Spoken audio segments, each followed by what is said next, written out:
Today we will be learning the basics of how to ride a wave on a surfboard. While it may seem like a somewhat basic task, it's anything but. In my opinion, surfing is one of the hardest sports to learn and progress at, mostly because of the volatility of the ocean.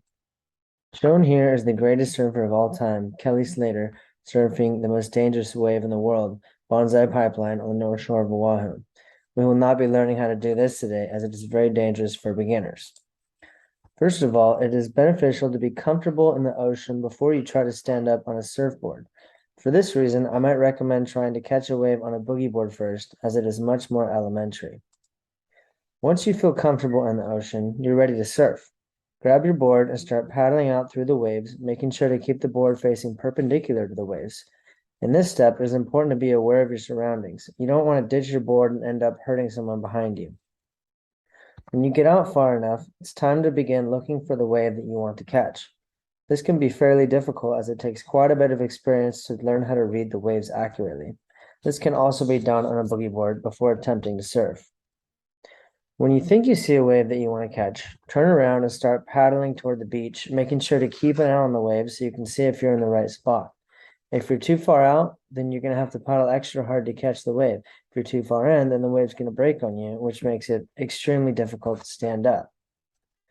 Now that we've successfully caught the wave, it's time to stand up and surf the damn thing. You want to grab the rails of the boards under your chest and push up. We call this movement the seal stretch. It's very important to note during this step, your elbows should not be touching the board. If they are, you will not be able to push yourself up high enough to get your feet under you. Also during this step, it's very important to keep the nose of the board above the water. If the nose goes underwater, we call this a nosedive. When this happens, the momentum of the board causes it to sink, and then the buoyancy of the board causes it to shoot up in the air, which can be very dangerous since it can come down and hit you. After successfully avoiding the nosedive, you want to lift your front foot up, bring it under your chest to place it between your hands.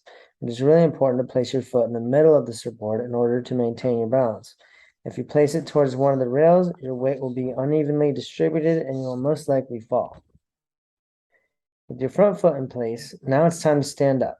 As you let go of the rails, distribute your weight evenly between your feet and stand up, making sure to rotate your body as you do so. This slide shows all the steps put together. Once you're up on your feet, now it's time to balance and steer the surfboard to where you want to go. If you put your arms out, they can be used as counterbalances, which will make it much easier to balance your weight on the surfboard. As far as steering the board goes, it's fairly simple, but it takes a lot of practice to get good at it.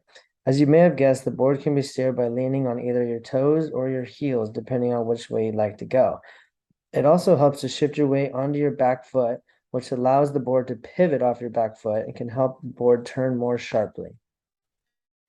Now that you know how to successfully stand up, all there is to do is practice. Just like any other sport, the more you work at it, the better you get. And here's a couple videos of me surfing with a GoPro in my mouth last week.